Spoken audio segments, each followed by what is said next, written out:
बिस्मिल्लाहिर्रहमानिर्रहीम। दोस्तों, माइनर की guardianship under section 25 guardian and ward act 1890 आयरोस का मामला है। लेकिन गार्डियनशिप ऑफ ए ल्यूनेटिक, एक पागल शख्स की गार्डियनशिप एक अलहदा से सूट होता है।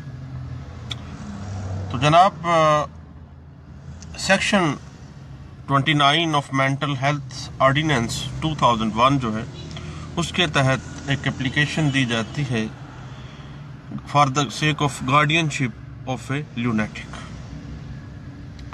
कोई भी शख्स जिसका जहनी तवाज़न सही ना हो और वो ऐसी पोजीशन में ना हो कि वो अपनी ज़ात और अपनी जायदाद की निगहदाश्त कर सके, संभाल सके, तो कोई भी शख्स जो उसका रिश्तेदार हो या उसका दोस्त हो या उसका कोई करीबी अजीज हो, उसका गार्डियन मुकर्रर होने के लिए एप्लीकेशन दे सकता है।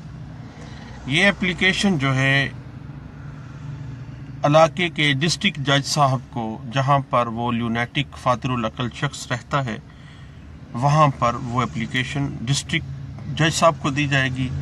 और ऐसी जो एप्लीकेशन है वो डिस्ट्रिक्ट जज साहब बहैसियत कोर्ट ऑफ प्रोटेक्शन का इख्तियार रखती है और कोर्ट ऑफ प्रोटेक्शन के तहत ही ये एप्लीकेशन को वो इंटरटेन करते हैं और इसी के तहत ही उनको इख्तियार समात हासिल है, जो मेंटल हेल्थ ऑर्डिनेंस नंबर 82 था 2001 का, जिसमें ये इख्तियार समात उनको दिया गया है। उस एप्लीकेशन में ये बयान किया जाएगा कि वो कब से फातिरुल अकल हो चुका है और उसकी कितनी जायदाद है, और जो दरखास्त गुजार है उसकी उस पागल के साथ क्या रिश्तेदारी है, और आया अगर किसी मेंटल हॉस्पिटल के अंदर उस पागल शख्स का इलाज हो रहा है तो अदालत इस बारे में इंक्वायरी करेगी और ज़ाती तौर पर भी उसका मुशाहदा कर सकती है। इस एप्लीकेशन देने से पहले ये ज़रूरी है कि जो सूबाई एडवोकेट जनरल हैं उनसे मंजूरी इस अमर की लेनी लाजम है कि इस बात पर इंक्वायरी की जाए कि ऐसा शख्स अपनी जायदाद की निगरानी कर सकता है या नहीं। एडवोकेट जनरल साहब से मंजूरी जब ली जाएगी, देन वो शख्स जो है, एप्लीकेंट जो है, वो application for the sake of guardianship of A lunatic के लिए लोकस स्टैंडर्ड रखेगा, अदरवाइज नहीं।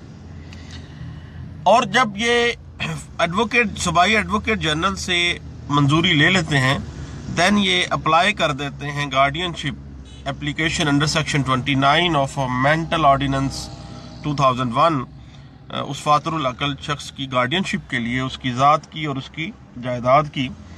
तो अदालत की तरफ से उस फातिरुल अकल शख्स को भी नोटिस दिया जाएगा, पागल को भी नोटिस दिया जाएगा, ताकि उसने इंक्वायरी में शामिल होना है, और इसी तरह उसके रिश्तेदारों को भी नोटिस दिया जाएगा।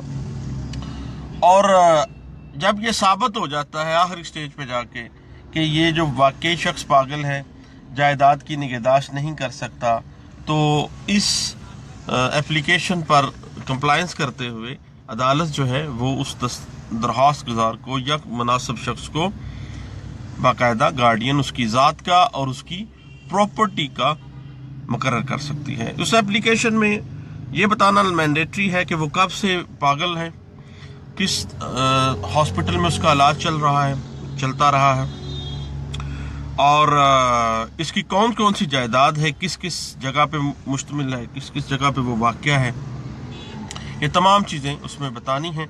और सूबाई एडवोकेट जनरल की मंजूरी लेना लाजम है, और उसमें ये लाजमी अमर देखा जाएगा कि आया वो फातिरुल अकल इतना है कि कम से कम वो अपनी ज़ात को या अपनी प्रॉपर्टी को तो वो कतई सूरत नहीं देख सकता।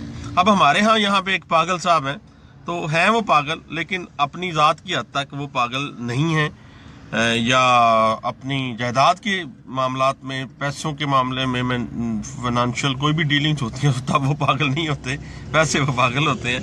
तो ये तमाम चीज़ें जो हैं वो देखी जाती हैं कि वाकई ये बंदा इस काबिल ही नहीं है।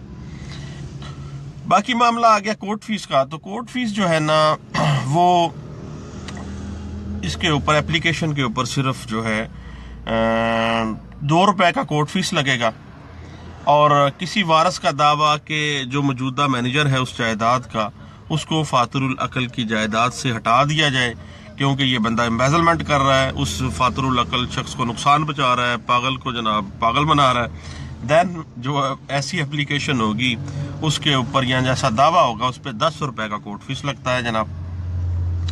लिमिटेशन के हवाले से ऐसी एप्लीकेशन के लिए कोई आर्टिकल, कोई ऐसे सेक्शन कहीं भी मौजूद नहीं है। लिमिटेशन एक्ट इसको डील नहीं करता, कोई लिमिटेशन मुकर्रर नहीं है। लेकिन बाज़ ऐसी सूरतें हैं कि जब काज ऑफ एक्शन अराइज हो गई है उस तब आर्टिकल 181 जो है लिमिटेशन एक्ट 1908 जो है वो सामने आता है और बनाए दावा से 3 साल के अंदर अंदर ये जो है ना एप्लीकेशन की लिमिट्स मुकर्रर हो जाती है। तो ये मामला था बड़ा थोड़ा सा है बड़ा टेक्निकल था, लेकिन आए रोज़ सामना हम लोगों को करना पड़ता है कि फातरुल अकल जो शख्स है उसकी गार्डियनशिप कहाँ से ली जाए और किस तरह से ली जाए। तो ये चंद चीज़ें थी, चंद बातें थी जनाब, मैंने कहा दोस्तों से शेयर करते हैं। आपका शुक्रिया, अल्लाह हाफिज़।